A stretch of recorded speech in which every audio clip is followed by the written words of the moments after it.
l'Ukraine a besoin de nous, mais nous avons besoin de l'Ukraine, des Ukrainiens et des Ukrainiennes qui nous défendent, qui défendent notre démocratie. Donc si nous voulons garder notre démocratie, c'est important de continuer à se mobiliser. Donc un an est symbolique, mais en fait on rentre dans la 10e année de guerre. La guerre a commencé il y a 9 ans avec l'annexion de la Crimée et l'annexion d'une partie du territoire de l'Est de l'Ukraine. Donc aujourd'hui, nous avons annoncé et appelé à une grande mobilisation populaire avec les différentes associations françaises, ukrainiennes, l'intersyndicale, avec les syndicats, les partis politiques, qu'ils soient de gauche ou de droite, sauf l'extrême droite et non sauf l'extrême gauche, bien entendu, et les Français, les Françaises, d'autres nationalités, quelle que soit leur origine ou leur religion, c'est notre combat à tous, pour notre liberté à tous. Est-ce qu'on est surpris, on disait que Kiev avait tombé il y a 3 jours, est-ce qu'on est surpris qu'un an après, l'Ukraine tient toujours, au contraire, même la contre-offensive a avancé à plusieurs reprises?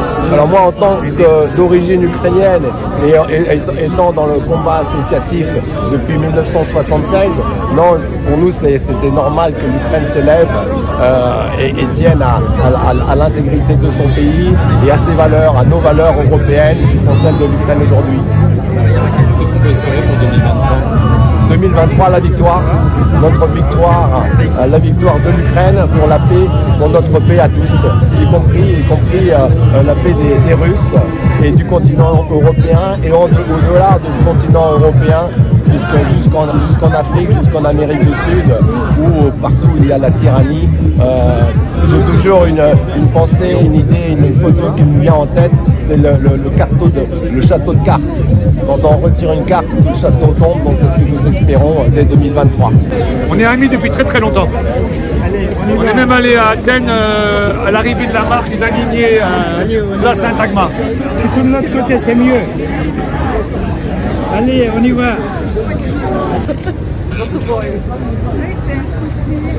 Et après ce grand drapeau, nous vous invitons tous à venir avec nous. Після цього великого прапора всіх просимо разом йти з нами. Solidarité avec l'Ukraine, Russie terroriste. Solidarité avec l'Ukraine, Russie terroriste. Solidarité avec l'Ukraine. Russie terroriste. Solidarité avec l'Ukraine. Russie terroriste. Solidarité avec l'Ukraine. Russie terroriste. Solidarité avec l'Ukraine.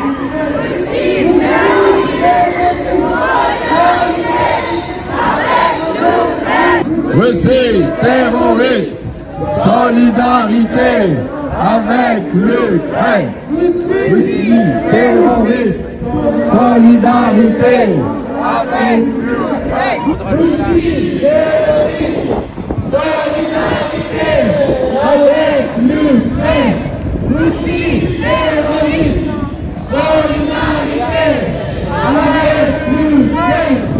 Russie terroriste. Solidarité avec l'Ukraine. Pour l'Ukraine, des chars et des avions. Pour l'Ukraine, des chars et des avions.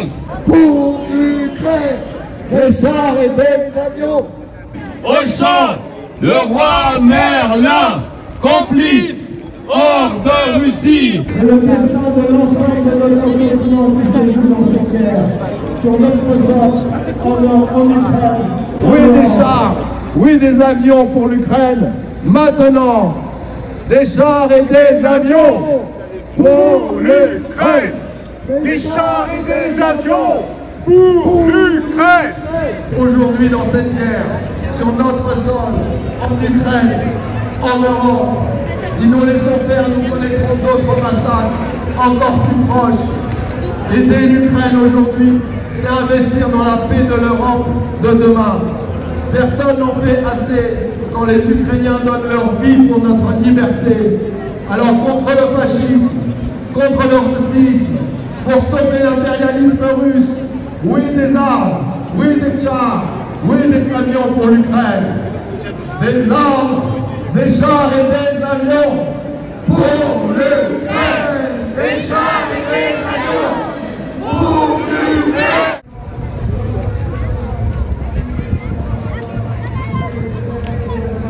m'entendez? Oui. Alors, va se déchouer. Slava Ukraini! Merci à vous tous d'être présents, de vous mobiliser encore et encore jusqu'à notre victoire à tous. La victoire de la démocratie, notre victoire pour tous, quelle que soit notre origine, quelle que soit notre religion, c'est notre combat à tous. Merci aux Français et aux Françaises de leur solidarité, de leur accueil, de leur aide matérielle. Merci aux hommes politiques. Merci aux femmes politiques, merci aux associations, aux syndicats, aux élus de la République française, aux instituts culturels. Hier, ensemble, avec l'Union des Ukrainiens de France, à l'initiative de l'Institut culturel de Pologne, nous avons manifesté devant le centre soi-disant spirituel, le centre du FSB, au pont de l'Alma.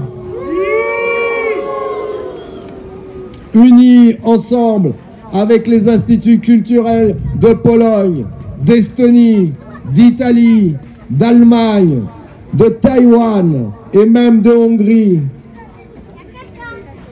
Bienvenue à nos amis polonais, lituaniens, géorgiens, syriens, iraniens, quelle que soit votre origine ou votre religion, c'est notre combat à tous. Bienvenue, merci aux journalistes et aux photographes qui couvrent notre mobilisation, nos actions. L'Union des Ukrainiens de France regroupe et a réussi à fédérer pour aujourd'hui et toute l'année des associations françaises, des associations ukrainiennes. 2 fois par semaine, nous organisons des manifestations le mercredi soir de 18h à 20h et le dimanche et le samedi, après-midi. Merci à vous tous d'être présents et bien sûr merci à nos frères et nos sœurs ukrainiens, ukrainiennes qui donnent leur vie pour nous tous, pour notre liberté à tous.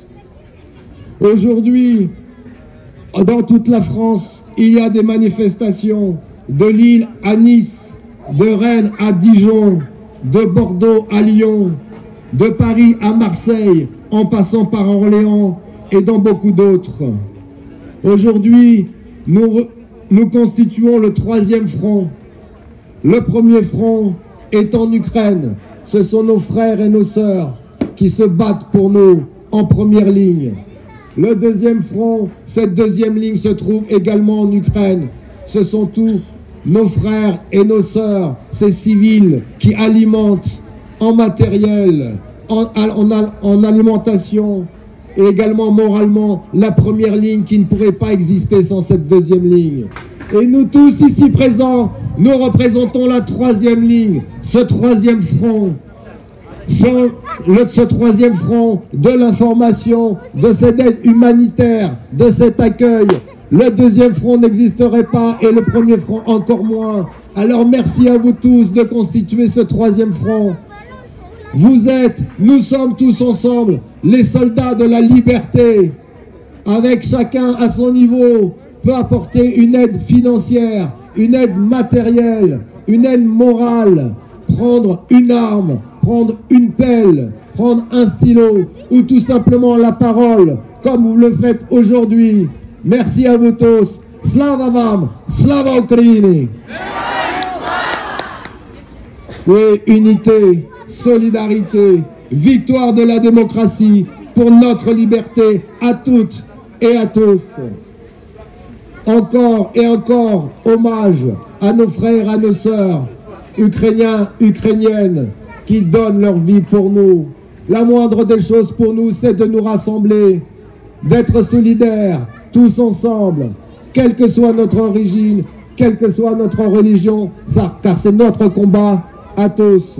Hommage à nos sœurs et frères combattants qui sont tombés au front, au champ d'honneur, pour notre liberté, pour la démocratie. La chorale Saint-Volodymyr va interpréter Amazing Grace.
les océans, vous êtes morts pour nous.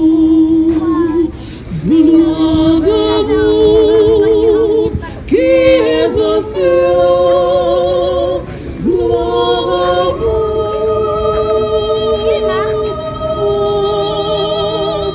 vous êtes morts pour l'Ukraine, vous êtes sacrifiés, gloire à vous pour l'éternité.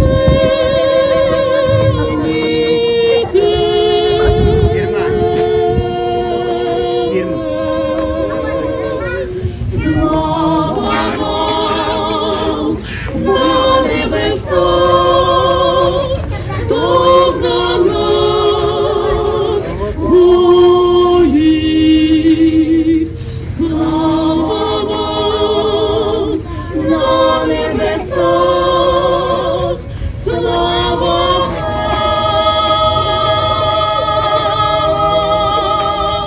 за життя, що віддали за Україну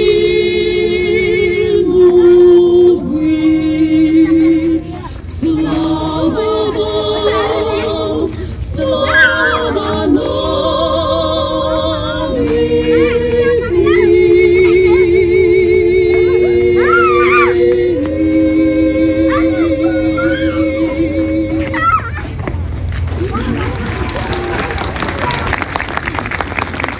Hommage à nos frères et à nos sœurs. Accueillons nos enfants, dont certains sont arrivés, malheureusement, après le 22 février 2022. Ces enfants que vous voyez devant vous, ce sont ces enfants que l'impérialisme russe, le régime de Poutine veut détruire, veut russifier ou tout simplement assassiner. Car aujourd'hui, oui, la Russie est un État terroriste, sponsor du terrorisme mondial, avec son armée d'invasion qui a commencé il y a 10 ans. Nous entrons dans la 10e année d'invasion de l'Ukraine par l'annexion de la Crimée et l'invasion d'une partie du territoire de l'Est de l'Ukraine. À ce moment-là, nous n'avons pas réagi. Comme nous n'avons pas réagi avec le massacre du tiers de la population de la Tchétchénie, comme nous n'avons pas réagi avec l'invasion de la Géorgie, comme nous n'avons pas réagi avec les massacres en Syrie, comme nous n'avons pas réagi avec l'annexion de la Crimée, alors Poutine, oui, ce tyran, comme tous les tyrans, ne comprend qu'une seule chose, la force, et nous l'avons laissé faire. Alors aujourd'hui, nous disons non, non aux tyrans, non aux impérialistes, quels qu'ils soient. Et en tête, Poutine, chef de file de l'impérialisme russe. Alors tous ensemble, nous disons non et nous vaincrons. L'Ukraine gagnera cette guerre, notre guerre à tous.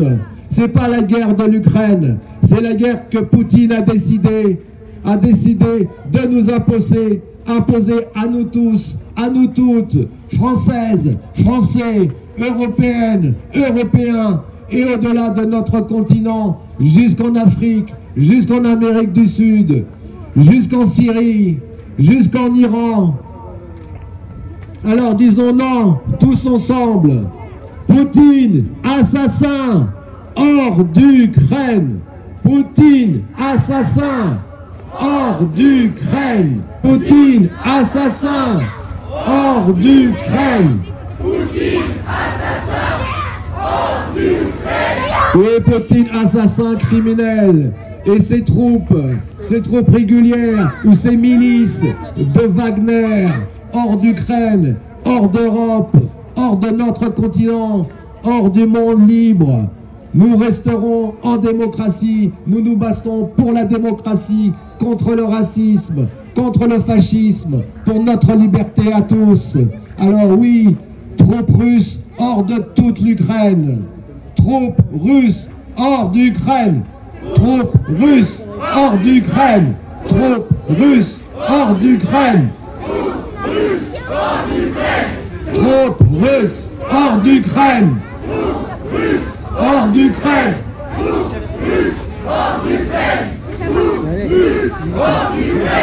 Troupes russes hors d'Ukraine. Hors d'Ukraine. Hors d'Ukraine. Troupes russes hors d'Ukraine. Troupes russes hors d'Ukraine. Troupes russes hors d'Ukraine. Oui, troupes russes hors d'Ukraine. Hors d'Europe. Hors de Tchétchénie. Hors de la Géorgie. Hors de tout le territoire du monde libre.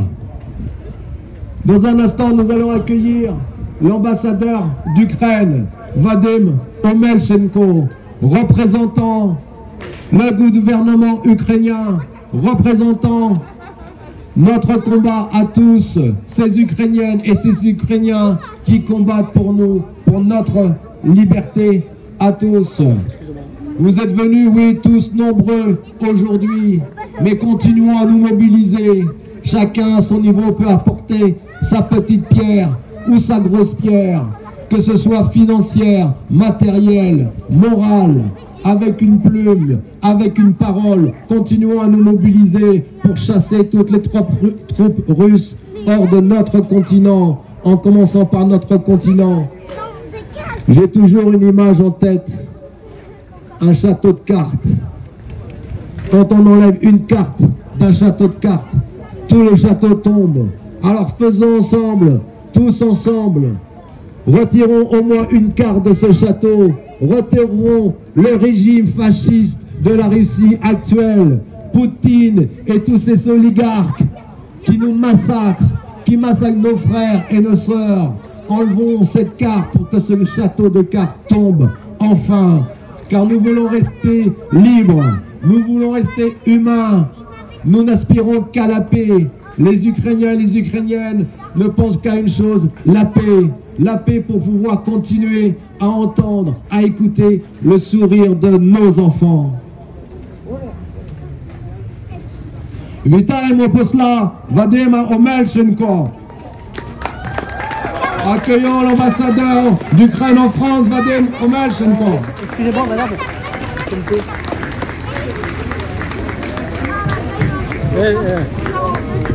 Philippe. Là,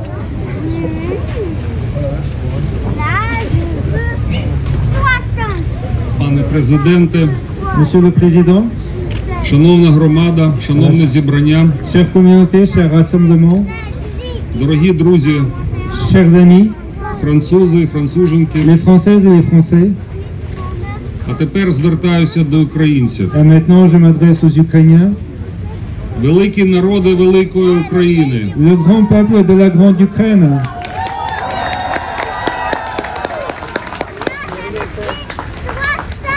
ви знаєте, що саме так кожного дня впродовж цього року звертається до українців президент України Зеленський. Vous savez que c'est de cette façon au quotidien depuis cette année que le président Zelensky s'adresse à son peuple. Кожного дня. Tous les jours.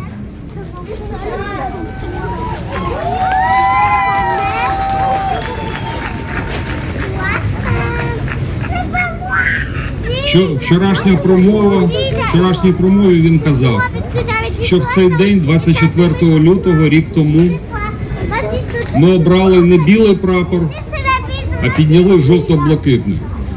Dans son discours hier, le président a dit que ce jour, le 24 février l'année dernière, ce n'était pas le drapeau blanc qu'on a monté, mais c'était le drapeau jaune et bleu. І ми обрали не відступ, а спротив. Ce n'est pas de reculer qu'on a choisi, on a choisi faire face et résister. І сьогодні весь світ захоплюється народом України. Et aujourd'hui, le monde entier est vraiment admiratif du peuple ukrainien.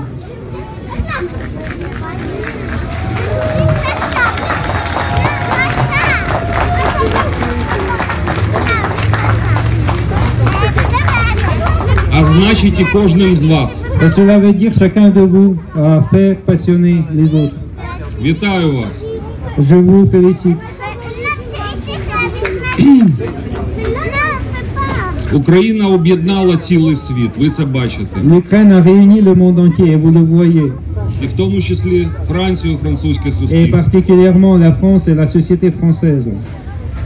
І хочу сьогодні від вашого імені, Et je tiens à votre nom від імені мого президента, et au nom de mon président, щиро подякувати Франції, je tiens aujourd'hui à remercier sincèrement la France, її президенту, son président, головне народу Франції. et l'essentiel c'est le peuple de la France.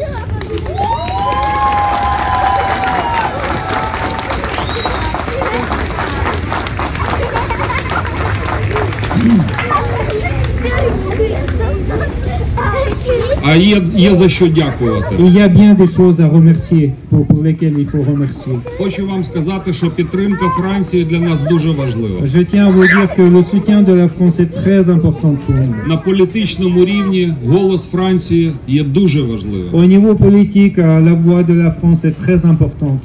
І всі рішення, які приймаються в рамках Організації Об'єднаних Націй, Європейського Союзу, Франція відіграє провідну роль. Dans toutes les décisions qui sont prises au niveau de l'Organisation des Nations Unies et de l'Union Européenne, c'est la France qui joue le rôle conducteur dans la prise de ces décisions.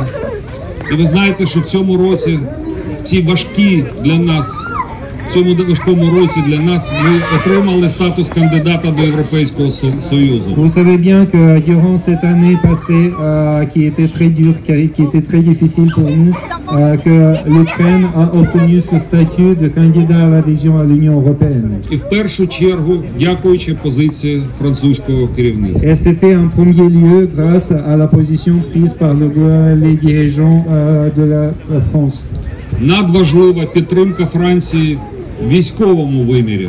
Le soutien de la France dans la dimension militaire est hyper important. Кожен українець тепер знає, що таке Цезарі. Chaque Ukrainien connaît le mot César maintenant. І вони б'ють нашого ворога. Et les Césars frappent fort sur notre ennemi. Франція була однією з перших країн, яка почала надавати нам зброю зразків НАТО. La France était parmi les premiers pays à nous donner les armements du type de l'OTAN. І це був дуже важливий прецедент. Et c'était un précédent très important. До речі, хочу нагадати, що не так давно французький президент, Франція першою в світі сказала слово «танки». Par ailleurs, je tiens à vous rappeler que il n'y a pas longtemps, c'était bien la France et le président français qui était le premier au monde à prononcer le mot char pour l'Ukraine. Це також був прецедент, і після цього почала створюватися танкова коаліція. C'était aussi un précédent, et à partir de ce précédent, la coalition de chars a commencé à s'établir. Нам дуже важлива підтримка Франції в гуманітарному сенсі. Troisièmement, ce qui est très important pour nous, c'est aussi le soutien de la France sur le plan humanitaire. Ви знаєте, що Франція надала притулок більш ніж 120 тисячам наших співгромадян. Vous savez que la France a accueilli plus que 120 000 de nos compatriotes. Гуманітарна допомога йде в Україну регулярно. Les aides humanitaires arrivent en Ukraine de façon régulière.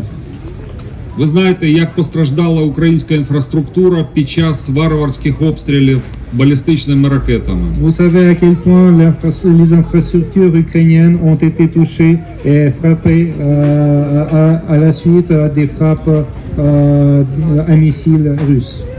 І саме Франція першою в світі надала нам 5 мільйонів LED-лампочок.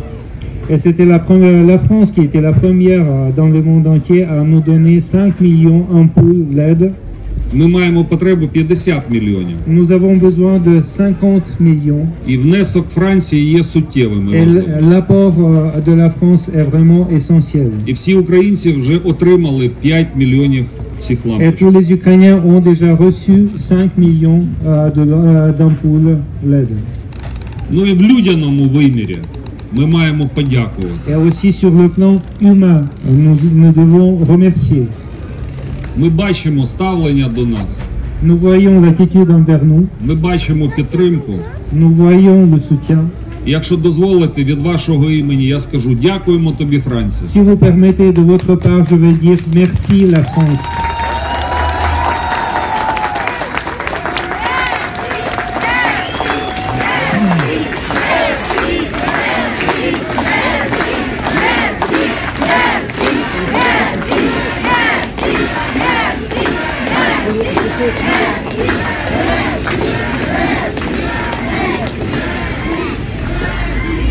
Я вчора пізно ввечері повернувся після заходів і подивився маленький шматочок, в якому журналіст запитав у президента, була якась там документальна стрічка, і журналіст запитав у президента Зеленського, там були кадри з Бучі, і він питає у президента, що для вас таке Буча?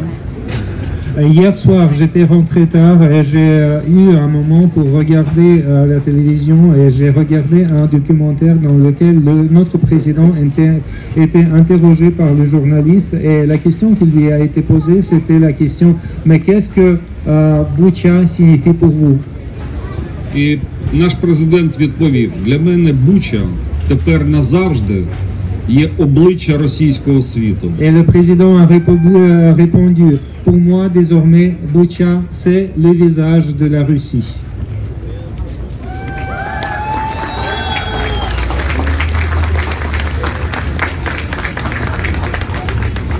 Ви знаєте, що варвари знищили тисячі шкіл, тисячі лікарень, тисячі дитячих садочків.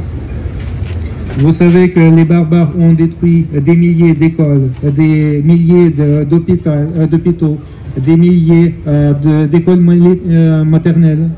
Потерпаючи від нашого війська, вони воюють з цивільним населенням. Échouant sur le champ de bataille contre nos troupes, eux, ils commencent à faire la guerre contre les civils. Що це за військо? Що це за цивілізація така? Це варварство. De quel genre d'armée s'agit-il? De quelle civilisation s'agit-il? Il ne s'agit que de la barbarie. Але вони не зламали наш дух. Mais ils ont échoué à casser notre esprit, notre morale. За цей рік так званій Другій армії світу не вдалося захопити жодного великого українського міста. Depuis cette année, la soi-disant seconde armée au monde n'a pas pu prendre notre terre. І хочу вам сказати, що кожного дня, кожної хвилини Збройні сили України наближають нашу перемогу. Je tiens à vous dire que tous les jours, chaque minute, les forces armées ukrainiennes rapprochent la victoire. Вони мстять за кожну вбиту дитину. Ils se vengent de chaque enfant tué. 461 дитина загинула від рук окупантів. 461 enfants a été tué par les occupants. Близько 16 тисяч дітей зникли, вони депортовані. Environ 16 000 enfants sont disparus, ils ont été déportés. Я вас запевняю, ми всіх знайдемо і всіх повернемо. Je vous assure, nous allons trouver tous et nous allons les retourner en Ukraine. Як і повернемо наших полонених воїнів. Ainsi que nous allons retourner tous les prisonniers de guerre ukrainiens.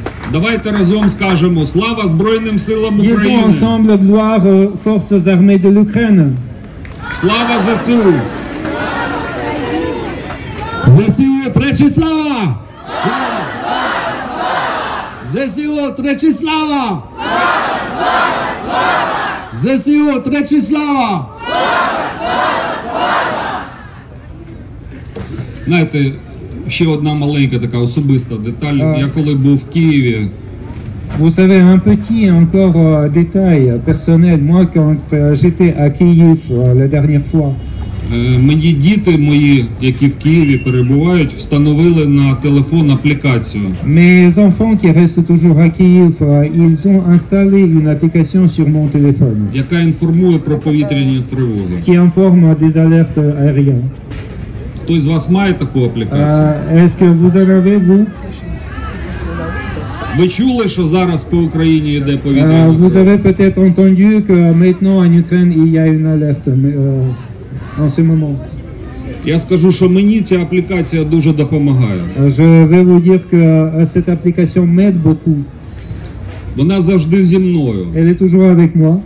Під час моїх зустрічей Lors de mes rencontres. Завжди зі мною. Завжди мені нагадує про те, що відбувається на нашій батьківщині. Elle me rappelle toujours des choses qui sont en train de se passer dans notre pays. І дає мені сили працювати. Elle me donne encore des forces pour travailler. Вже близько той час, коли ми об'єднаємося з нашими родинами, які є в Україні. Le moment où on va retrouver nos familles qui sont en Ukraine se rapproche. З нашими друзями, On va retrouver nos amis яких ми давно не бачили. qu'on n'a pas vus depuis longtemps. Звісно, з тими, хто залишиться живим. Bien sûr ceux qui restent vivants. Але ви також спілкуєтесь і ви бачите, що наші браття і сестри, які знаходяться в Україні, вони є більшими оптимістами, ніж ми тут. Mais vous maintenez vos contacts et vous échangez avec vos amis, vos proches et vos familles en Ukraine. Et vous pouvez constater qu'ils sont plus optimistes même peut-être que nous. І це їх стійкість, їх оптимізм підтримує нас тут. Et c'est bien leur résilience et leur optimisme qui nous soutient ici. Їх мужність надихає нас. C'est leur courage qui nous inspire. І надихає весь світ. Et inspire le monde entier.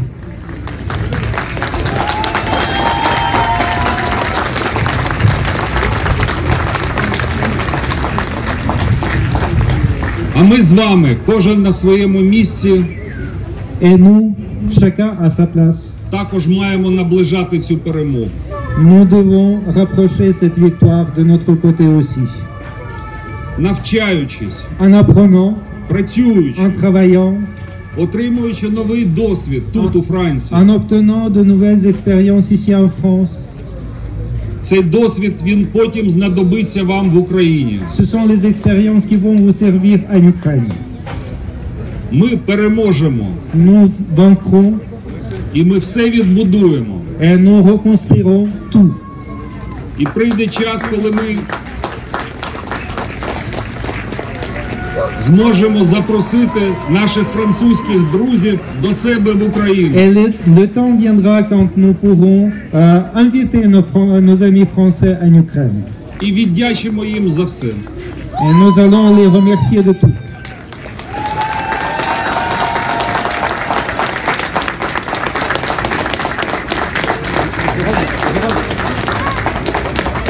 Тримайтеся, рідні. Courage, tenez bien, mes chers. Тримайтеся. Залишилося недовго. Il ne reste pas beaucoup de temps à attendre. Ми переможемо. On va vaincre. Слава Україні! Gloire à l'Ukraine. Jérôme, baisse s'il te plaît.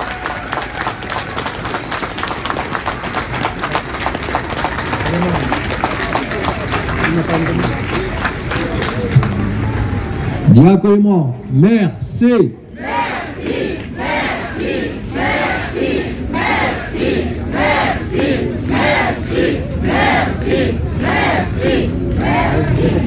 Nous avons maintenant l'honneur d'accueillir Alexandra Matviichuk, prix Nobel 2022. Jérôme. C'est devant, Bravo! Bravo!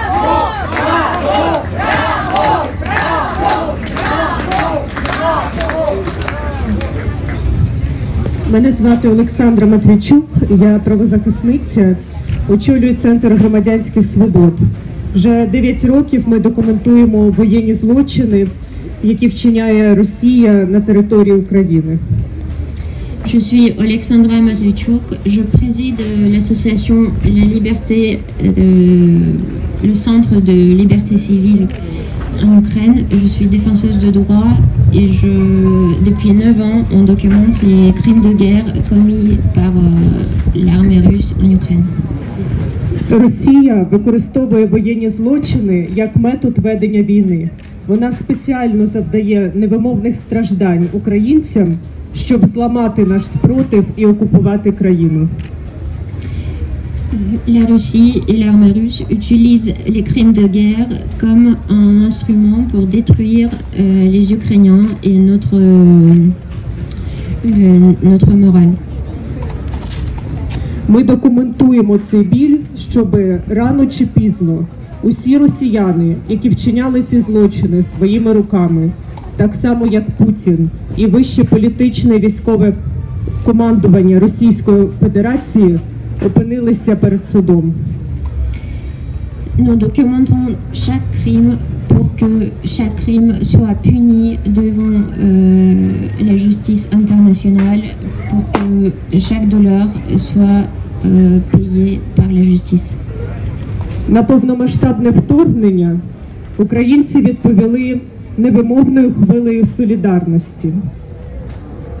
La réponse des Ukrainiens à l'invasion totale de l'Ukraine était la solidarité totale et la cohésion de nous tous.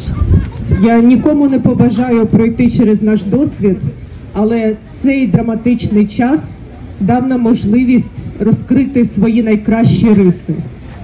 Malgré ce temps compliqué, on a une opportunité de montrer notre solidarité et nos meilleures qualités.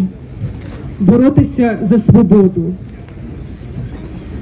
Lutter pour la liberté. Бути сміливими. Être courageux. Приймати складні, але правильні рішення. Prendre des décisions difficiles, mais importantes. Допомагати один одному. Aider l'un l'autre. І зараз, як можливо ніколи раніше, ми відчуваємо, що значить бути людьми. Et maintenant, aujourd'hui, dans ces temps difficiles, c'est comme jamais, on sent que c'est être humain. Ми боремося за цінності, які не мають національних кордонів. Nous nous luttons pour les droits qui n'ont pas de frontières, de limites de frontières, pardon. Ми боремося за нашу свободу і за наш демократичний вибір. Nous nous luttons pour la liberté et pour nos choix démocratiques. І я дякую всім громадянам Франції, які підтримують нас у цій боротьбі. Je remercie à tous les citoyens et citoyennes françaises qui nous aident à mener ce combat. Ми живемо в дуже взаємопов'язаному світі. Nous vivons dans un monde qui est interconnecté. І тільки поширення свободи робить наш світ безпечним. Et seulement le partage de liberté fait de notre monde un endroit sécure. Слава Україні!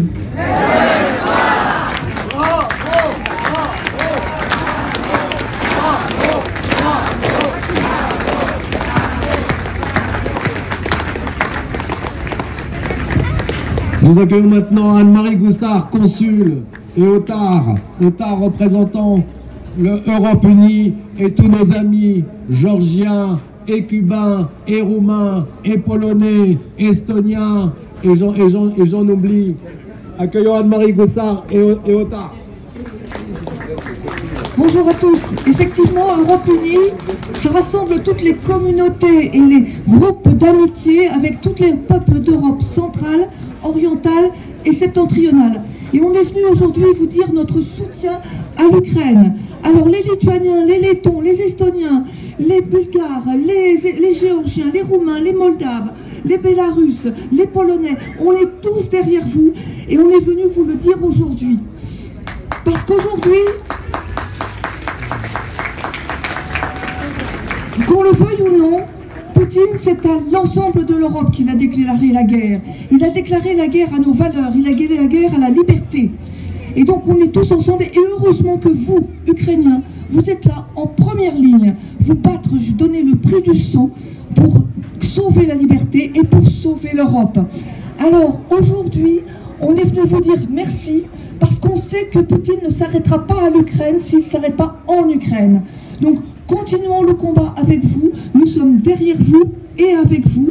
Et je vais laisser la parole à deux autres communautés membres de Europe Unie, les Géorgiens et les Roumains, pour vous confirmer ce soutien.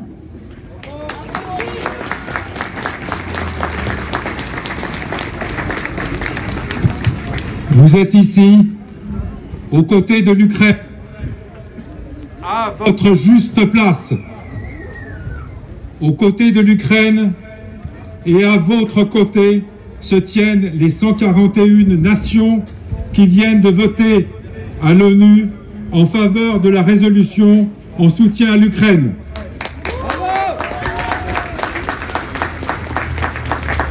Votre présence ici, notre présence ici, exprime pour l'Ukraine un soutien sans concession et une foi inaliénable en sa victoire.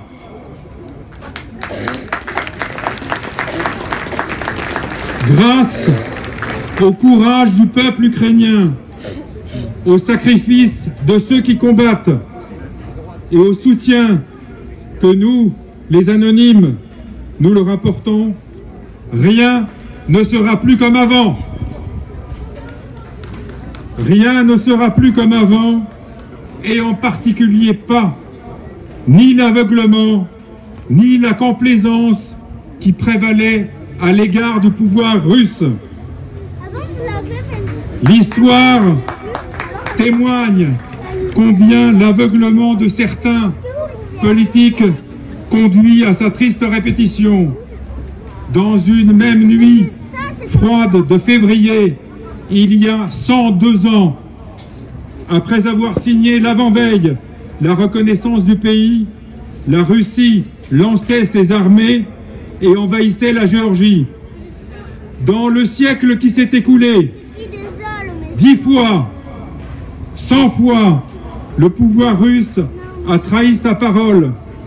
10 fois, 100 fois, la Russie a violé les traités qu'elle venait de signer. Aujourd'hui encore, la Russie occupe une partie du territoire de l'Ukraine, plus pour longtemps, comme elle occupe la Transnistrie, comme elle occupe 20% du territoire géorgien. Mais le pouvoir russe a perdu. Il a perdu pour avoir menti, trop trompé, trop envahi, trop asservi, trop massacré. Il a perdu parce que ceux qui étaient aveugles voient à présent, ils voient se dresser le jaune et le bleu du drapeau ukrainien. Ils voient le courage et le sacrifice des combattants ukrainiens. Il a perdu car ceux qui étaient sourds entendent à présent. Ils entendent vos clameurs. Slava Ukraine! Dziękujemy. Merci. Merci.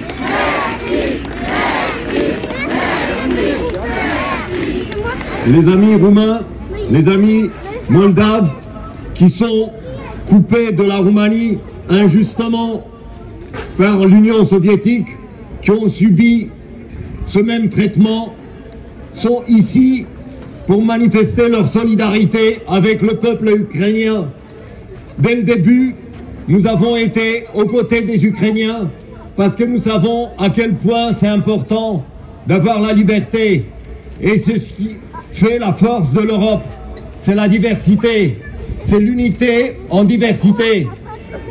C'est pour cela qu'il y a des attitudes d'humanité qui nous font être toujours ensemble.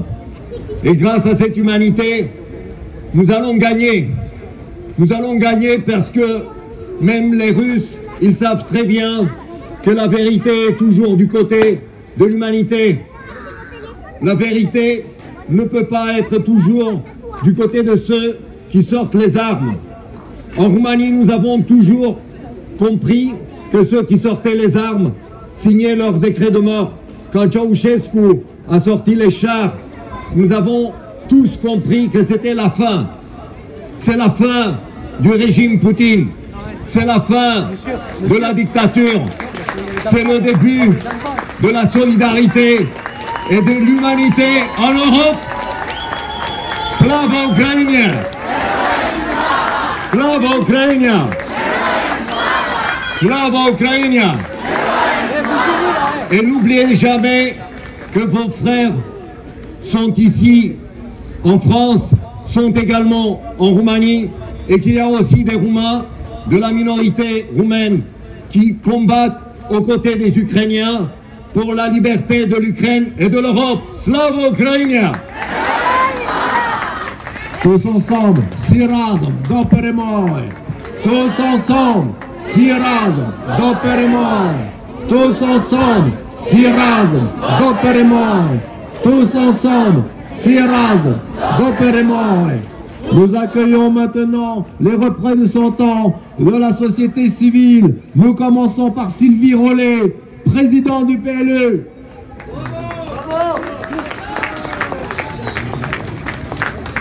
Pour l'Ukraine, en fait, et non pas PLU comme le PMU.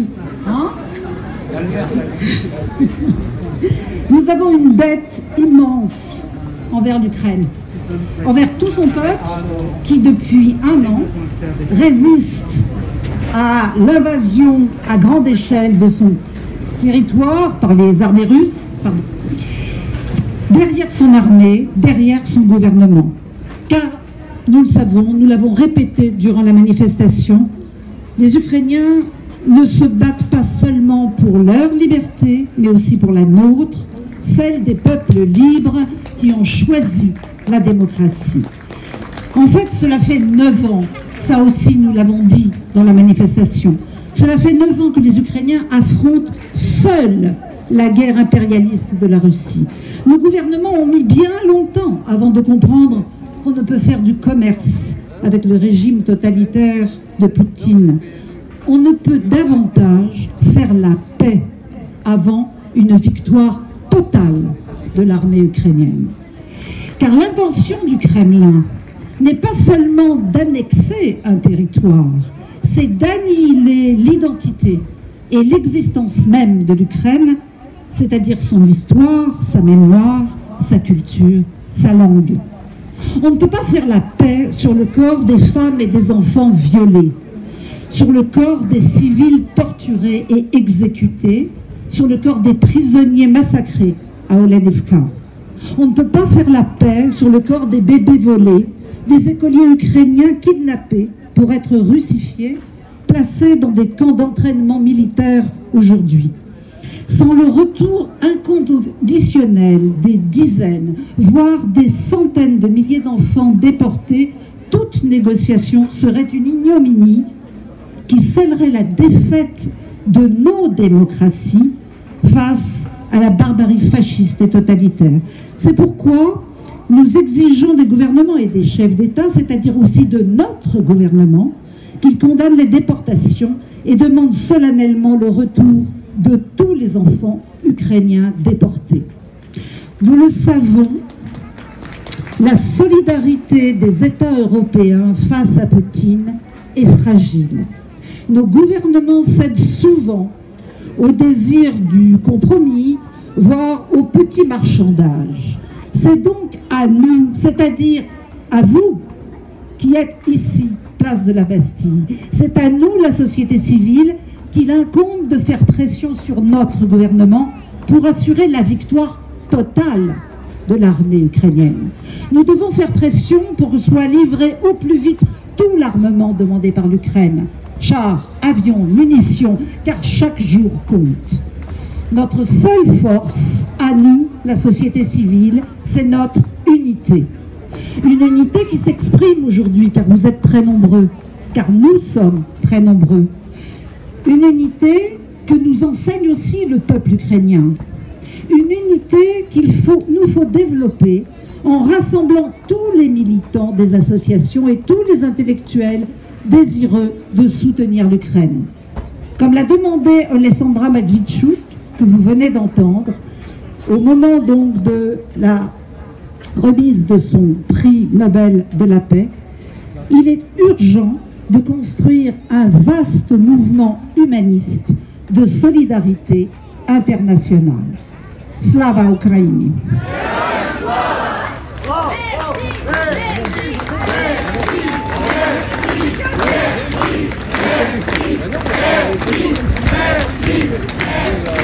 Merci Sylvie. Accueillons maintenant Mariana Sanchez, porte-parole du réseau. c'est le réseau européen de solidarité avec l'Ukraine. Le 24 février 2022, la Russie lançait son opération spéciale. Véritable guerre coloniale commencée en 2014 avec l'annexion de la Crimée, répondant aux ambitions territoriales communes à l'Empire russe et au stalinisme. Les causes de cette invasion ne sont pas à chercher en Ukraine, mais à l'intérieur de la Russie elle-même, qui a été surprise par la résistance de tout un peuple.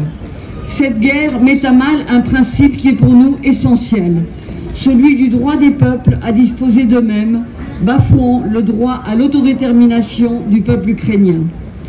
Depuis un an, les troupes russes bombardent et détruisent le pays avec l'aide des milices terroristes comme celle du groupe Wagner. La guerre de conquête menée par le régime de Poutine, ce sont des massacres, des viols, des tortures, des internements de masse, des enlèvements et des déportations d'enfants. Une tragédie humaine avec des centaines de milliers de victimes, un désastre écologique, des risques nucléaires, la répétition macabre des interventions en Tchétchénie et en Syrie, face auxquelles le monde qui se dit libre avait fermé les yeux.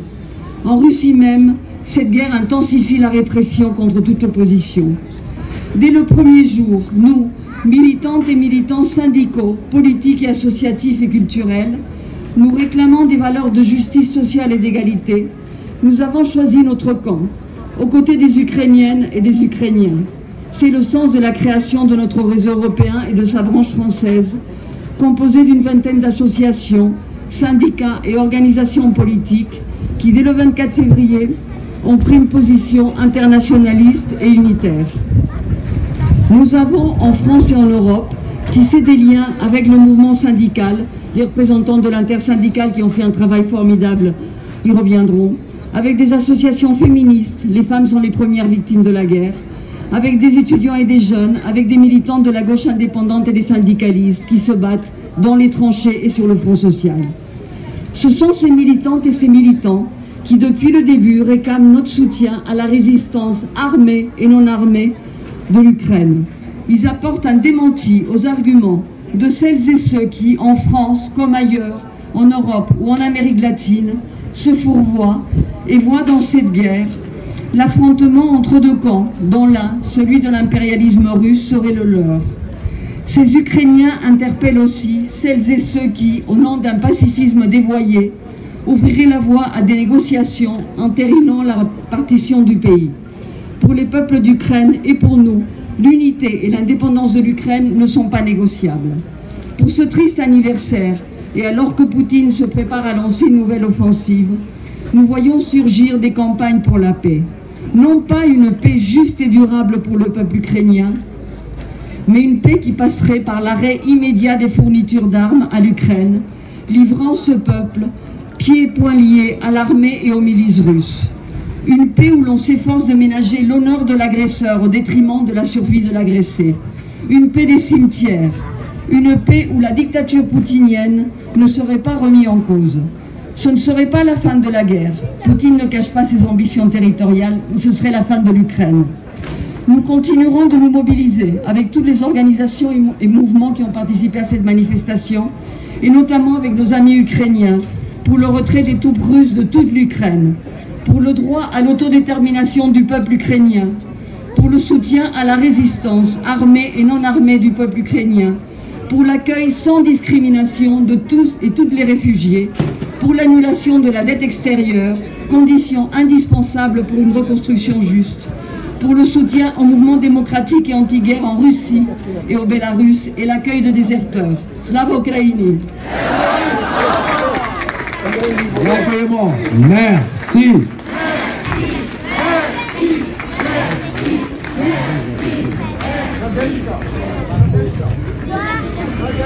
Nous accueillons Nicolas Tazer,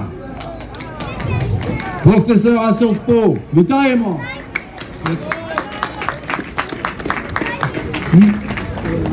Mes chers amis, en ce jour de premier anniversaire de cette offensive génocidaire de la Russie, de Poutine contre l'Ukraine, je voudrais d'abord dire une seule chose, solennellement. cet anniversaire n'aurait jamais dû avoir lieu. Cet anniversaire qui est le 1er mais aussi le 9e anniversaire d'une guerre d'extermination lancée par la Russie contre l'Ukraine, après tant d'autres peuples. Cet anniversaire-là non plus n'aurait jamais dû avoir lieu. Qu'avons-nous fait pour que, d'une certaine manière, nous, pays occidentaux, qui certes proclamons aider l'Ukraine, ayons laissé massacrer des dizaines, peut-être même une centaine de milliers d'Ukrainiens? Pouvons être nous fiers de notre bilan? Pouvons être nous fiers d'avoir laissé avant les Tchétchènes, les Géorgiens, les Syriens se faire également massacrer par ce régime sans n'avoir rien dit, sans n'avoir voulu tout simplement regarder les choses en face, c'est-à-dire le crime de masse en face? Comment se fait-il que trop de dirigeants ayant accepté de serrer la main de Poutine?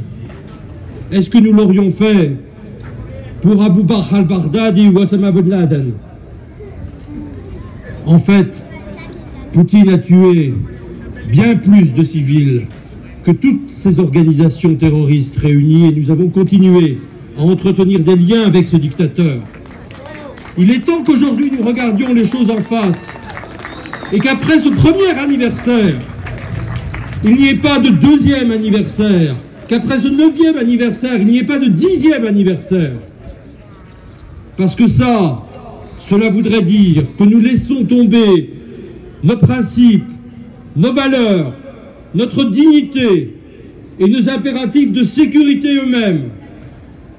Nous devons aller beaucoup plus vite, nous devons aller plus loin pour défendre l'Ukraine, mais aussi pour restaurer le territoire de la Géorgie dans son intégrité totale, pour qu'en Moldavie, la Transnistrie ne soit plus occupée, pour qu'au Bélarus, on n'ait plus le dictateur Loukachenko détenir avec l'aide de Poutine ce régime, pour que, en Syrie, on l'oublie toujours, il n'y ait plus d'avions russes qui tirent sur les civils syriens. Rappelons-nous qu'en Syrie, eh bien oui, la Russie de Poutine a tué plus de civils que même Daesh. Il est temps maintenant que nous arrêtions cela, que nous libérions également la Russie, que ce peuple également soit à nouveau libre. Cela prendra des temps, cela prendra sans doute des décennies, mais cet horizon de la liberté, nous devons l'avoir entièrement avec nous, et c'est aujourd'hui en Syrie, c'est aujourd'hui en Russie que tous ceux qui protestent contre Poutine par les armes, qui payent le tribut pour défendre notre liberté, sont aujourd'hui massacrés. Faisons plus pour le peuple ukrainien, donnons-lui immédiatement tout ce qu'il faut, et ne couvrons pas de honte notre inaction. Soyons totalement, si nous sommes sérieux, avec l'Ukraine, avec le peuple ukrainien. Et surtout, ne parlons plus de ces mots honteux qui sont négociations, qui sont escalades, qui sont co-belligérance, qui sont lignes rouges. Ces mots, nous ne devons plus les entendre. Ces mots sont donc prétexte, non pas à notre impuissance, mais à notre absence de volonté. Agissons et demandons à tous nos gouvernements d'agir plus que jamais. Slava Ukraini! Slava Ukraini! Slava Ukraini! D'accord, merci.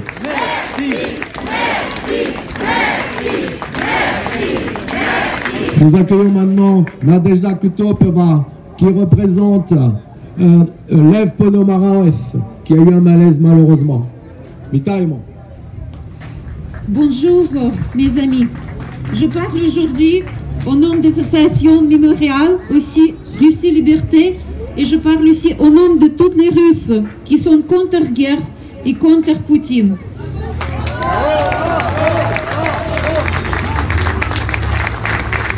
nous voudrons que vous connaissiez tous que nous reconnaissons notre responsabilité pour cette guerre.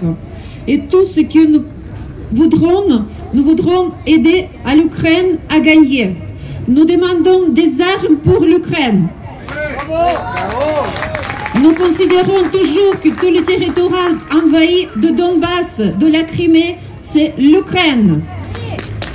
Nous demandons aussi le retour des enfants déportés de la Russie. Et nous sommes prêts à vous accompagner dans vos démarches et faites notre mieux. Nous reconnaissons aussi ce que notre responsabilité pour qu'on a échoué et nous comprenons que c'est l'Ukraine qui défend la liberté des Russes aujourd'hui. Merci l'Ukraine. Et comme je dis toujours, parce que nous sentons tous ça, la Russie n'est pas pardonnable et pardonnez-nous. Merci. Merci. Nous accueillons maintenant Véronique Naoum Grapp de la revue Esprit. Je vais passer un petit peu. Toutes les guerres ne sont pas les mêmes. Et cette guerre-là a son originalité, sinistre, mais une originalité. Quand elle arrive, cette originalité, au bout d'un an, dans les territoires occupés, russifiés, maintenant elle se laisse bien, comment dire, dessiner. Il s'agit de tout voler. Ce qu'on ne détruit pas, on vole. Ce qu'il y a dans les champs, ce qu'il y a dans les étables, ce qu'il y a dans les frigos, ce qu'il y a dans les musées, ce qu'il y a dans les entreprises, les silos de blé, dans les banques, dans les appartements, dans les greniers. Un vol à tous les étages, à toutes les échelles et de tous les acteurs, y compris après coup le FSB qui arrive avec sa liste de gens à arrêter et de choses encore à voler. On vole le passé, plus de passé, on vole la langue, on la change. La monnaie, on sait tout ça, mais il faut les mettre ensemble. Le passé, plus de passé, on change les livres, on change l'histoire. Parce que le tyran, il dit là, non seulement je suis là pour toujours, mais j'ai toujours été là. Cette région est russe, donc comme ils sont nous les Russes, c'est chez nous l'Ukraine. Donc comme c'est nous, c'est à nous, comme c'est nous. Ils sont russes, il faut qu'on explique aux Ukrainiens qu'ils sont russes, il faut leur expliquer un peu vigoureusement. Et donc ils volent, c'est à eux, c'est chez eux. Ils volent. Les gens, ils interviennent sur la démographie. Comme c'est la longue tradition stalinienne, ils changent les populations, ils déplacent les populations, ils ramènent d'autres populations, victimes aussi, les Russes sont victimes, aussi parmi les pires victimes de ce régime, il y a les Russes, les pauvres. On les ramène, on les installe. On vole les enfants, on le sait, on sait grâce ici à des journalistes formidables. On vole les enfants, on les disperse, on les russifie, on les met dans un internat pour les redresser, les adolescents qui ont des souvenirs, qui savent qu'ils sont ukrainiens. Ah, oui, ils discutent, ils ne sont pas contents. Dans un internat en Tchétchénie, de redressement de jeunes, en Russie, vous imaginez? Et un des moments qu'il faudra inscrire sur ce que Juan Batisolo appelait la liste immense de l'âge des infinis en histoire, c'est dans le stade où il y a eu la grande fête russe avec Poutine, qui avait quelques enfants ukrainiens, qui chantaient les chants et qui pleuraient et qui remerciaient quelques enfants ukrainiens. S'il n'y a pas un exemple de perversion historique, il y a celui-là, on l'inscrit dans le grand livre des infamies. Ils volent l'avenir. Comment voler l'avenir, puisqu'ils sont là pour toujours? Ils font les enfants, ils violent. Le viol, c'est le vol de l'avenir. C'est l'enfant que tu n'auras pas. Et combien de témoignages? Vol des tortures sexuelles des hommes, des enfants, des femmes. Combien de témoignages où le violeur dit tu n'auras plus d'enfants ukrainiens? C'est le vol de l'avenir, plus d'Ukraine. Ça s'appelle russifier. Et ils volent aussi les mots. Ils volent, ils écoutent, ils savent plus quoi dire. Parce que quand ils n'ont pas d'autre idéologie au pouvoir du Kremlin que de dire on veut garder le pouvoir. Ça, c'est une grosse brutalité. Alors, ils construisent le mensonge stalinien, ils sont experts. Ça fait 70 ans de travail du FSB, KGB pour construire le mensonge. Mais ils ne savent plus quoi dire, donc qu'est-ce qu'ils font? Satan, etc. Ça, oui, mais ils écoutent ce que vous dites, ils écoutent ce que disent leurs victimes. et ils leur volent leur langage. C'est eux, ils leur volent leur position. C'est eux qui sont attaqués par le monde entier. C'est eux qui sont agressés. C'est eux qui sont victimes des violences. C'est eux qui défendent les droits humains. Ils font la prédation de l'identité morale de leurs victimes. Ils font la prédation de leur position dans le théâtre des faits historiques. Ils font la prédation de leur position. C'est eux qui sont seuls au monde, victimes d'une guerre d'agression. Sauf qu'au bout d'un an, même si les menteurs, les hackers du FSB grimpent au rideau, hurlent sous la lune, ils ne pourront pas faire qu'un centimètre de la terre russe aura été occupé par quiconque. Il faudra bien quand même qu'il y ait du réel. Un an, ils sont vraiment, à mon avis, le temps joue contre eux de ce point de vue-là. Leur énorme mensonge grotesque et infâme et de prédation morale de leurs victimes va être déjoué. Et enfin, dernier point, et j'arrête. Mais qui sommes-nous? Ça fait 20 ans. Ça fait 20 ans qu'en Tchétchénie, ça fait 20 ans. Mais même, je vais vous dire, en ex-Yougoslavie, les crimes, là où meurt un Serbe à la Serbie, faut voir aussi ce que c'était que la purification ethnique. Ce régime brun-rouge qui ne veut pas lâcher ses positions, qui font les crimes contre l'humanité, finalement, peut-être pour punir les démocrates, parce que c'est la démocratie, c'est les foules les ennemis, c'est vous qui êtes là, les ennemis de Poutine, c'est avec plaisir qu'il vous ratiboiserait en 2 minutes. Et donc, ce mensonge, c'est comment on a fait, qui sommes-nous pour depuis 20 ans ne pas avoir été capable de prononcer ces 2 mots, impérialisme russe. Nous, la gauche, comment on a fait pour hurler pendant des crétins l'impérialisme américain? Oui, d'accord. D'accord, ouvert, tout ça, d'accord. L'Amérique latine. Mais en 2023, mais en 1999, en Tchétchénie, on avait tous les crimes. Ah ben non. Mais comment on a fait? Qui sommes-nous pour ne jamais voir à la justesse de la réalité des faits, de donner son sens politique aux crimes contre l'humanité que fait le despote? Parce que n'oubliez pas que pour les droits nationaux, quand il y a un voleur de yaourt, il va en prison. Mais pour les droits internationaux, quand les pires des crimes, le crime d'agression, le crime de guerre, avec des millions de victimes et des souffrances incommensurables, le puissant, le tyran, le fauteur de guerre, il est à l'ONU, dans la position du juge, qui va l'exonérer parce qu'il a aussi la position d'accusé. Il est sur le théâtre international, le juge et l'accusé. Merci, directement, merci. Nous accueillons maintenant Patrick Baudouin de la Ligue des droits de l'homme.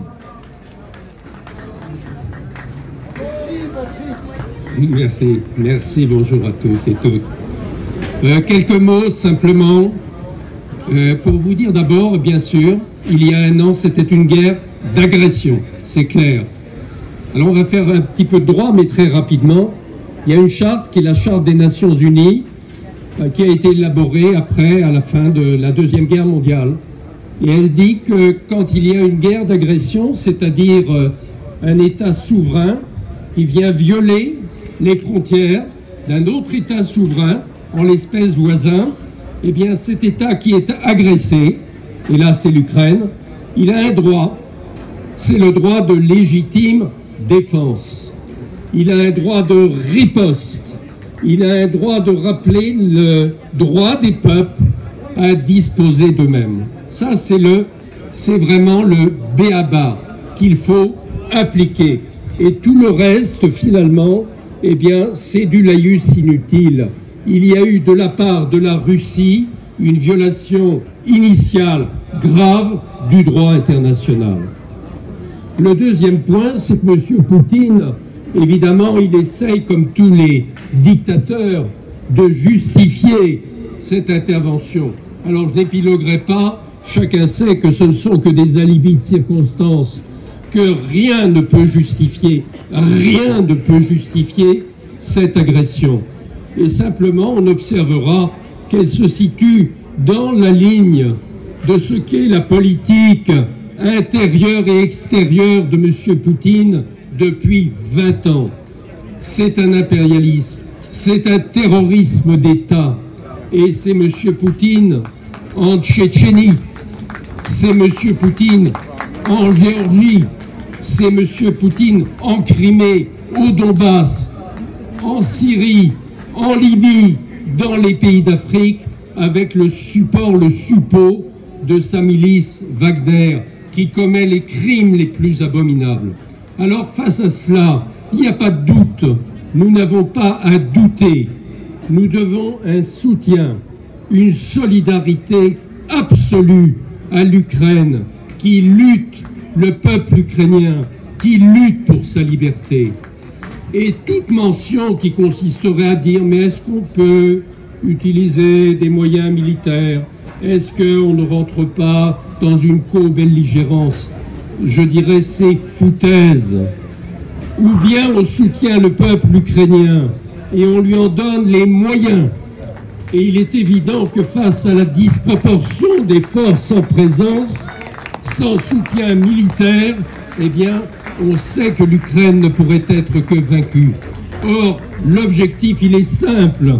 L'objectif, il n'est pas question de paix tout de suite ou de réconciliation face à un pays qui a envahi, face à un pays agresseur. Il faut bouter hors d'Ukraine les troupes russes sans condition, sans réserve.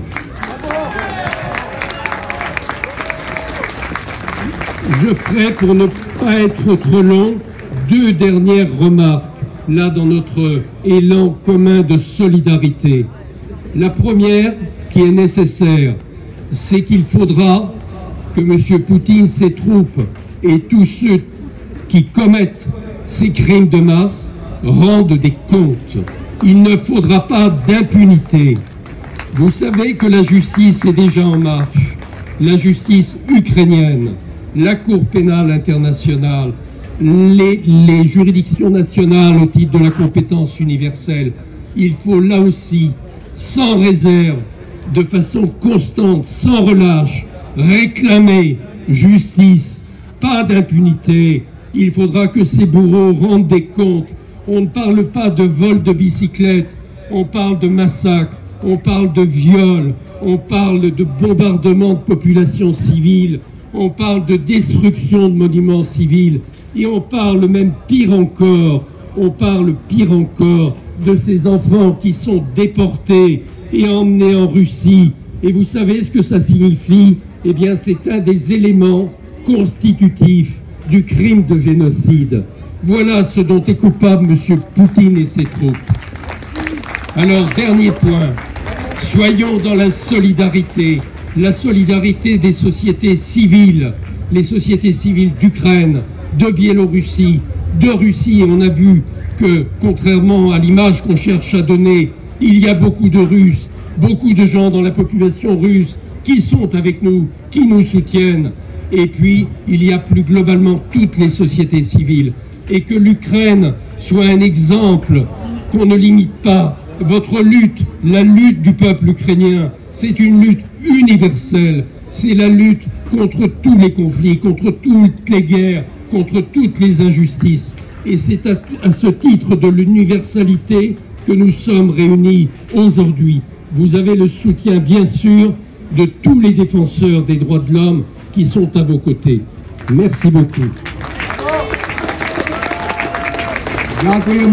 Merci. Merci.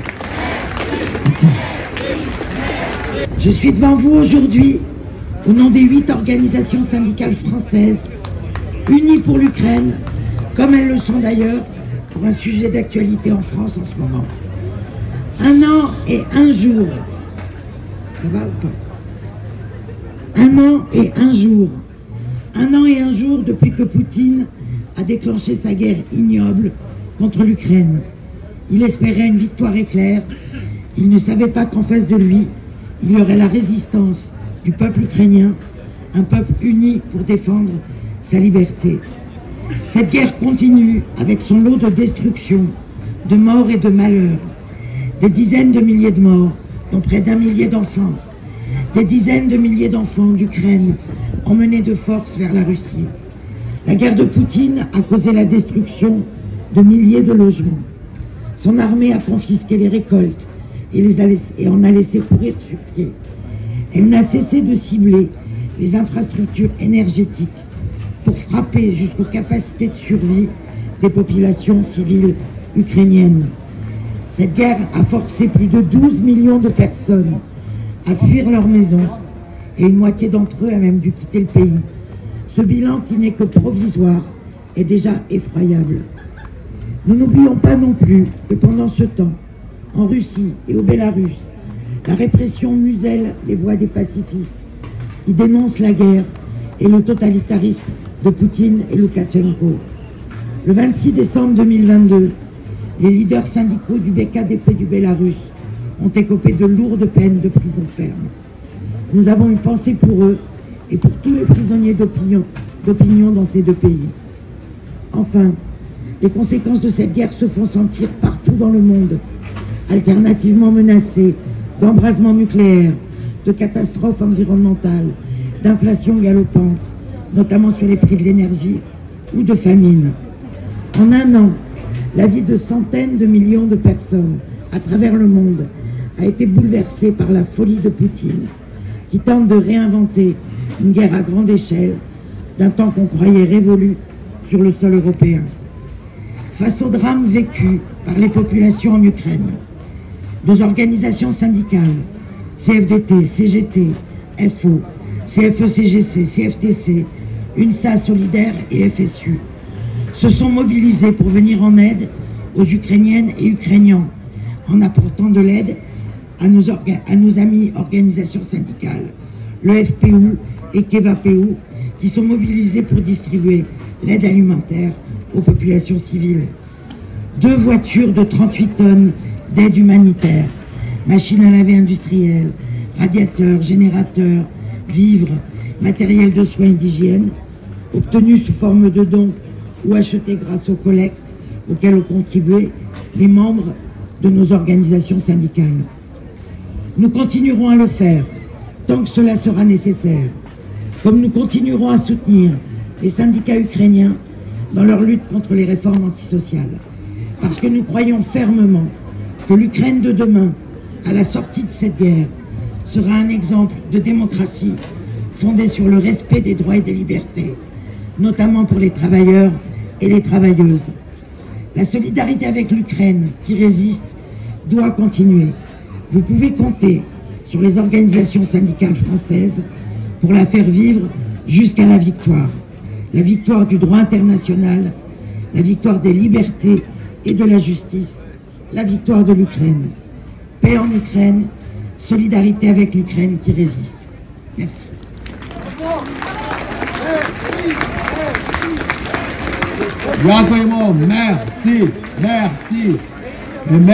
Merci à l'intersyndicale d'avoir réussi à réunir sous un seul drapeau tous les syndicats. Bravo encore à vous. Nous accueillons maintenant Elisabeth Nicoli de l'Alliance des femmes pour la démocratie.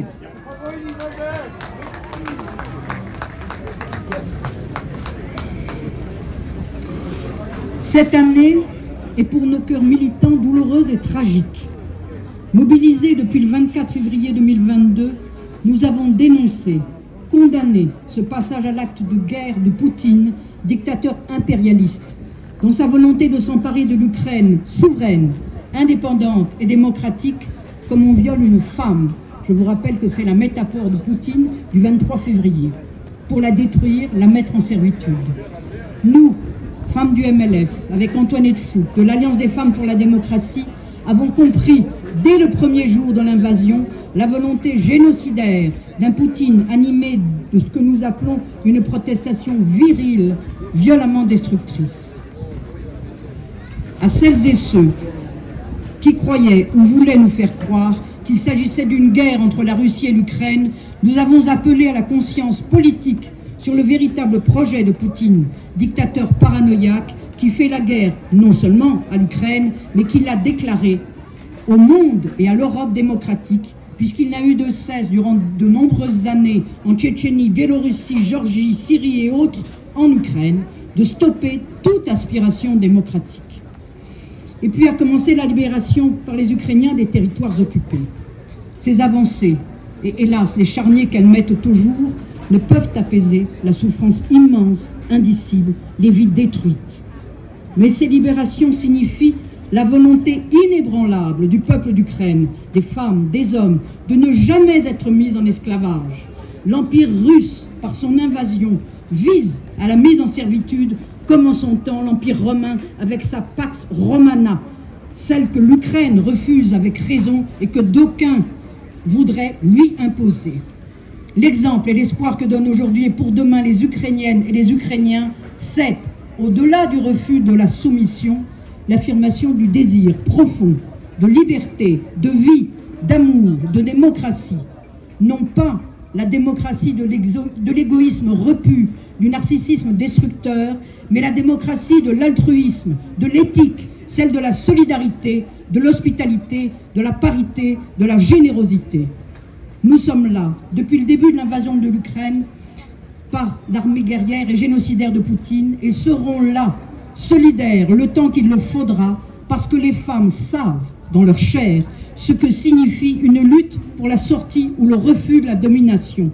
Nous qui luttons depuis plus de 54 ans, savons aussi que la réactivation des mouvements des femmes dans le monde, depuis 2008, est née en Ukraine, avec le mouvement Femen et la détermination, la force, le courage de leurs militantes et de leur leader Inna Shevchenko, dont Kherson est la ville. Et parce que nous les connaissons indépendantes et héroïques, nous savons que le peuple ukrainien, les enfants de cette terre, voulaient cette indépendance et avaient ce courage qui soulève les montagnes.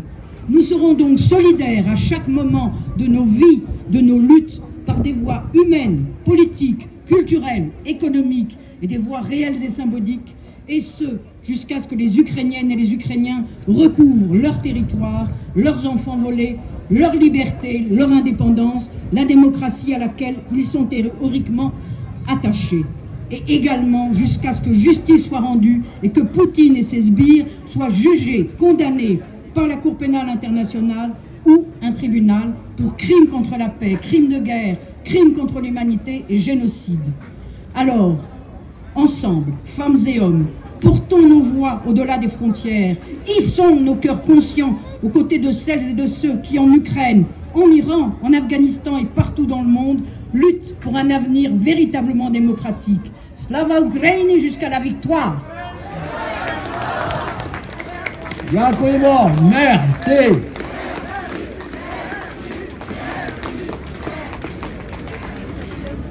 Nous continuons notre meeting avec notre Geneviève nationale, Geneviève Garrigos, du Conseil de Paris. Slava Ukraini! Slava Ukraini! Slava Nazi! Slava Nazi! Quel bonheur de vous voir toutes et tous ici. Quel bonheur. Cela fait un an que le mercredi et le samedi, nous marchons ensemble pour soutenir ceux et celles qui en Ukraine se battent contre l'agression de Poutine.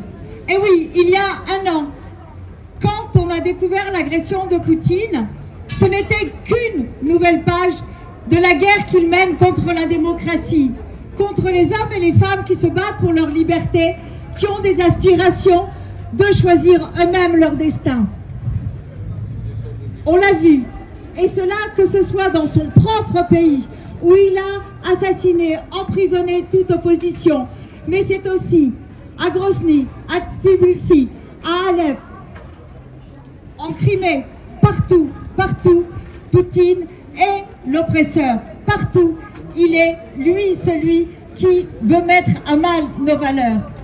Ce qu'il ne savait pas, c'est qu'il y a un an, en rentrant dans l'Ukraine avec ses chars, il allait trouver la résistance du peuple ukrainien.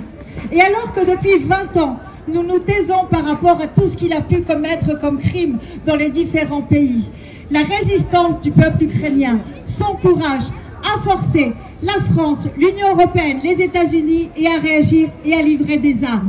Merci à vous, parce que enfin, vous les avez sortis de la léthargie dans laquelle ils étaient depuis 20 ans. Merci au peuple ukrainien et à sa résistance. Alors, on le voit encore, on livre ou on livre pas? Escalade ou pas escalade? Est-ce que vous êtes, vous, pour la paix? Oui! Je vous entends pas. Est-ce que vous êtes pour la paix? Oui. Alors il vous faut des armes, parce que sans les armes, vous ne mettrez pas fin à la guerre de Poutine. Et alors nous allons demander des armes, parce que nous sommes avec vous. Et nous continuerons notre solidarité. J'espère qu'il n'y aura pas une deuxième année, un deuxième anniversaire de cette guerre. Parce qu'en battant Poutine, vous allez aussi libérer la Géorgie, la Tchétchénie et tous ceux qui sont opprimés par les alliés de Poutine. Mais par contre, je vous donne rendez-vous mercredi et samedi prochain, parce que comme depuis un an, d'ici à Paris, eh bien, nous continuerons à soutenir ceux qui en Ukraine se battent et qui résistent. Slava Ukraini! Slava Nazi!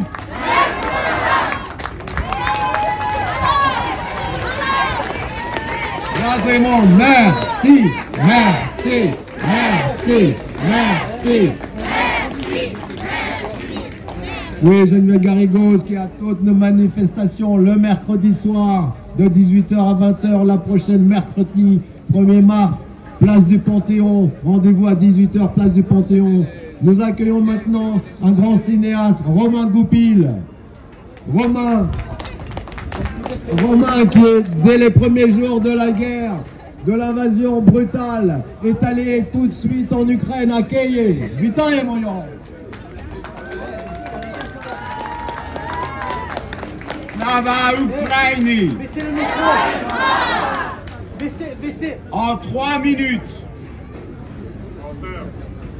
La première minute pour expliquer 20 ans de massacre, 20 ans de viol, 20 ans de torture, pour expliquer, pour rappeler la Tchétchénie, la Géorgie, la Syrie, l'Ukraine, la Crimée, pour la rappeler en 1 minute qu'il a aussi attaqué son propre peuple, qu'il a assassiné Anna Politkovskaya et plein d'autres.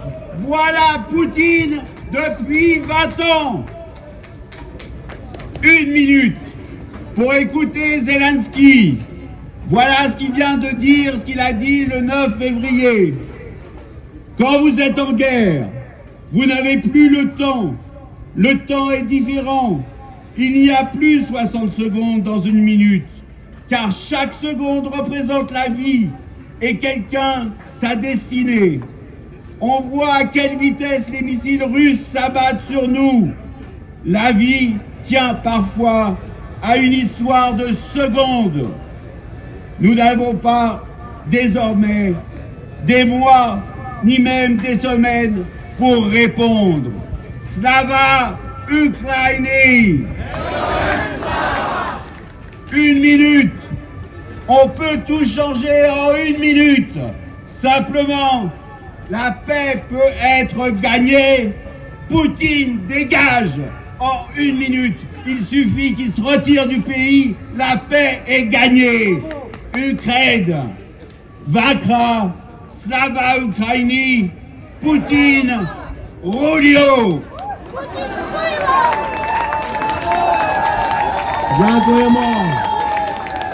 Merci.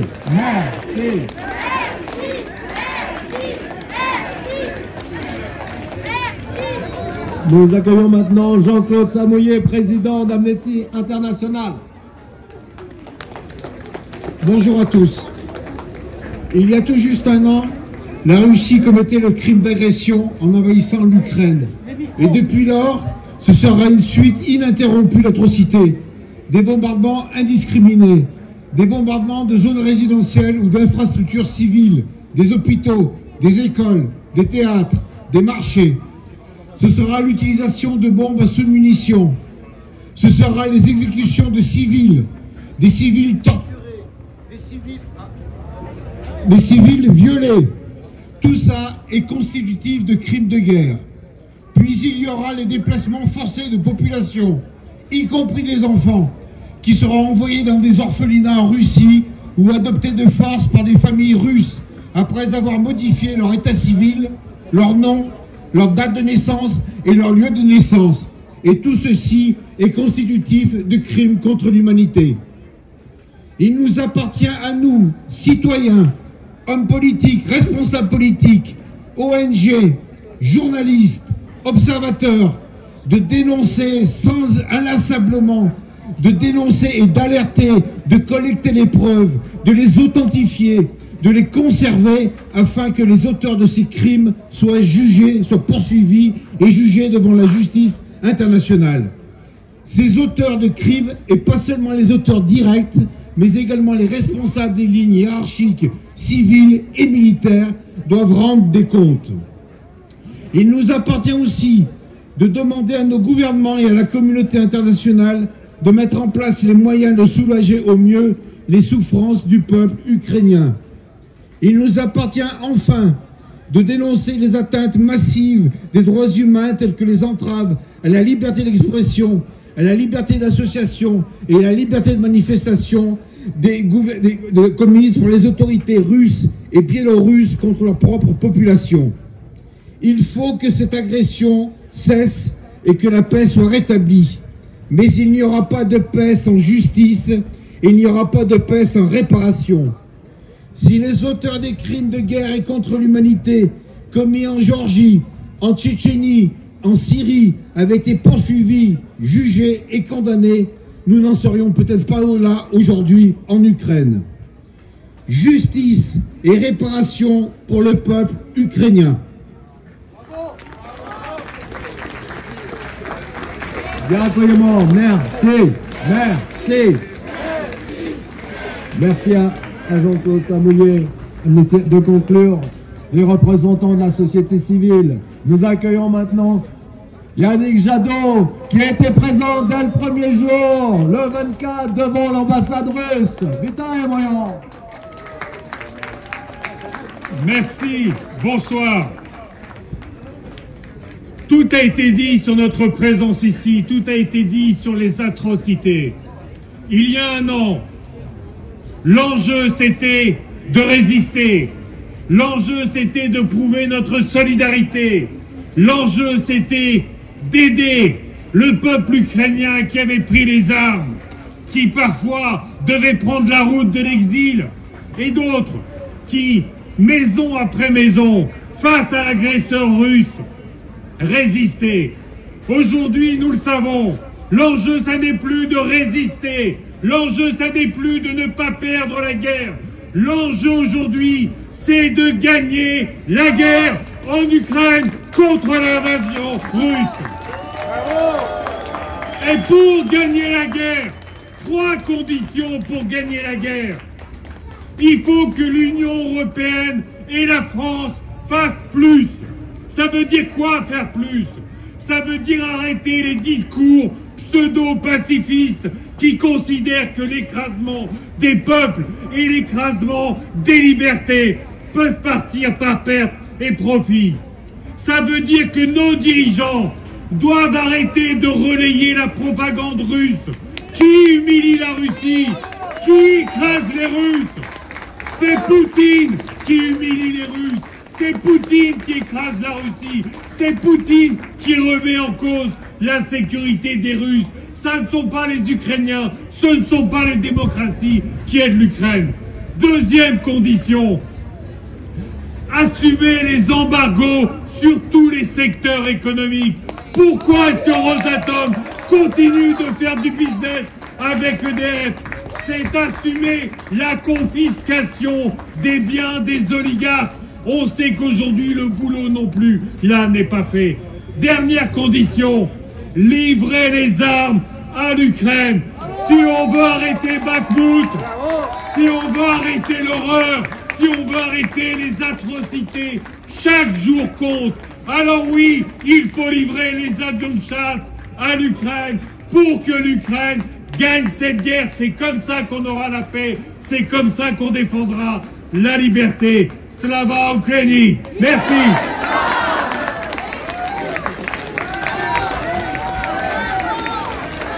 Gratulement, merci, merci.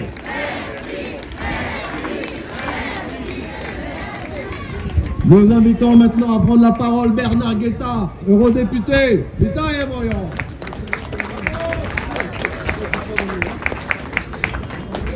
Bonsoir à toutes et à toutes. Ont-ils tort? Ont-ils raison? Il ne faudra maintenant plus que quelques mois pour le savoir, on verra. Mais lorsque les dirigeants ukrainiens disent leur certitude de voir leur pays l'emporter cette année, ce n'est pas que le besoin d'y croire qui les amène à le dire. Car qui aurait imaginé qu'un président des États-Unis puisse se rendre dans une capitale étrangère si régulièrement bombardée? Et qui aurait imaginé que l'Union se prépare maintenant à acheter des munitions en commun après avoir créé, improvisé, il y a 12 mois exactement, un mécanisme de financement collectif des fournitures d'armes à l'Ukraine par les 27 États membres? Rien de tout cela n'aurait été imaginable il y a un an encore, mais cela s'est fait, cela se fait et continuera de se faire, car face à cette agression, les démocraties américaines et européennes se sont soudées comme jamais depuis la Deuxième Guerre.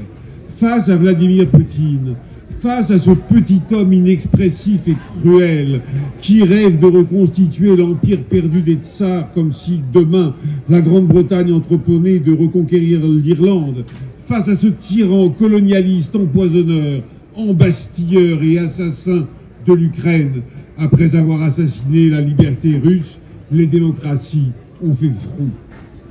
Les 27 États de l'Union européenne marchent chaque jour un peu plus vers ce troisième moment de leur unité que sera l'union politique. L'Union européenne, les États-Unis, l'Australie, la Norvège, le Japon, toutes les grandes démocraties du monde font bloc et plus des 3/4 des États membres de l'ONU viennent d'adopter une résolution appelant au retrait immédiat des troupes russes d'un pays où elles n'auraient jamais dû pénétrer. Les démocraties, on ne le sait que trop, sont loin d'être parfaites. Leur histoire a souvent été entachée d'abominations, mais entre les dictatures et la démocratie, il y a toute la différence entre la tyrannie et la liberté. Et le monde fait ainsi tellement bloc contre Vladimir Poutine que même la plus grande de toutes les dictatures du monde, même la Chine de Xi Jinping, vient de rappeler la Russie au respect de l'intégrité territoriale des États, car elle voit bien, elle aussi, que le Kremlin ne l'emportera pas et que cette guerre, en attendant, réduit les échanges internationaux dont son économie et sa stabilité politique sont si dépendantes. Il se voulait Pierre le Grand, il n'est que Vladimir le Petit, et comme s'il ne craignait plus le grotesque, cet homme en est à se dire en lutte contre Satan, car il n'est pas une seule victoire, politique, diplomatique ou militaire, dont il puisse se prévaloir. Vive l'Ukraine, vive l'Europe, à bas la dictature, et Slava Ukraini.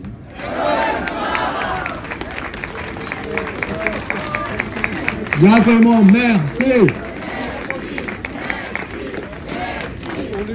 Vitajemo, bienvenue à David Assouline, sénateur. Oui, beaucoup de choses ont déjà été dites. Je veux surtout qu'on rende hommage au peuple ukrainien, parce que il y a un an, très peu pensaient que la résistance serait telle, qu'il y aurait une telle opposition d'un peuple tout entier, avec peu d'armes, qui nous permet aujourd'hui d'être là, non pas pour pleurer une défaite, encore une défaite d'un peuple dans ce monde où il y a tant d'oppression et où il y a tant de défaites. Si nous sommes ici rassemblés, c'est parce que le peuple ukrainien a fait front comme personne ne l'imaginait alors. Il y a un an, à la République, nous étions là, mais savions-nous qu'il pourrait y avoir un peuple aussi rassemblé, aussi profondément courageux, qui nous permette aujourd'hui cette solidarité et cet espoir de gagner dans les semaines, dans les mois qui viennent. Alors oui, nous devons être à la hauteur du peuple ukrainien. C'est l'enjeu, car avant cette guerre, cette invasion, on entendait sur les plateaux le relativisme. Non, Jamais Poutine ne le fera. Non, arrêtez d'exagérer le danger de Poutine. Vaut mieux se calmer, vaut mieux chercher l'arrangement. Et ensuite, les mêmes nous ont expliqué qu'il ne fallait pas répondre par les armes, répondre en livrant des armes parce que c'était ajouter de la guerre à la guerre. Certains étaient prêts à ce que l'on sacrifie le peuple ukrainien pour une soi-disant de paix du monde. Et ils n'avaient pas compris ce que le peuple ukrainien a compris tout de suite. Ce que tous ceux qui se sont engagés dans la solidarité ont compris tout de suite, c'est que ce qui se jouait en Ukraine, c'était la liberté du monde, la liberté de l'Europe, notre liberté. Alors tous ceux qui sont dans la solidarité, qu'elle soit pour l'accueil des réfugiés, qu'elle soit pour l'aide matérielle, pour l'aide humanitaire, mais aussi pour cette aide fondamentale qui ne doit pas être mégotée, l'aide militaire, parce que si nous ne voulons pas la paix des cimetières, il faut que l'Ukraine gagne cette guerre. Il faut que l'Ukraine gagne cette guerre. Je veux le dire aussi pour la gauche, pour les socialistes. L'internationalisme, c'est être toujours, partout, sur tous les continents, sous tous les régimes, du côté des peuples et de leur liberté de choisir leur destin. Parce que Poutine, dans le monde, continue à faire croire que son combat est un combat anti-impérialiste et sème le trouble parmi de nombreux peuples, de nombreux militants.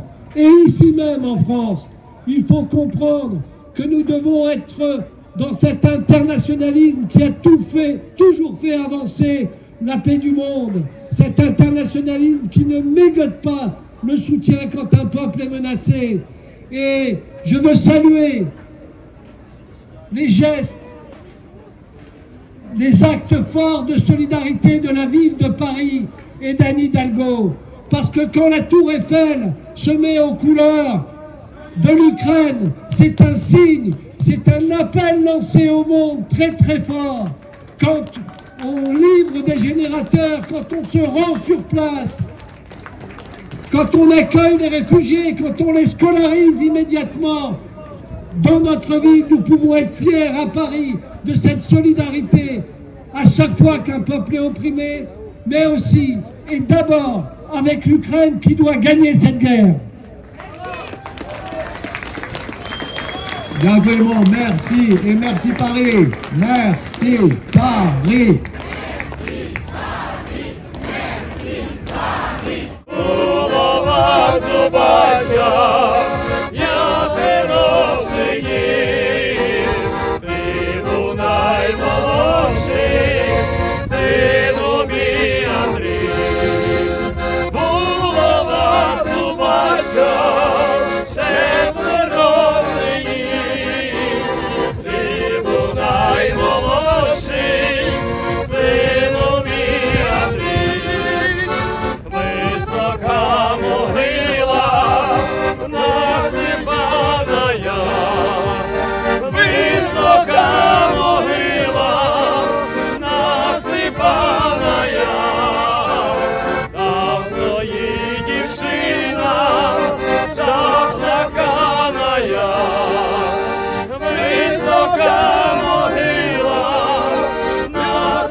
Дівчино, він герой.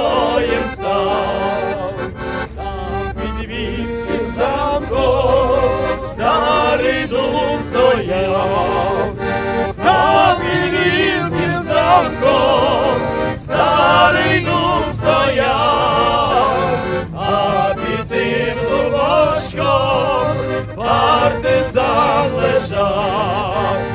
Та під Львівським замком старий дуб стояв, а під тим дубочком партизан лежав.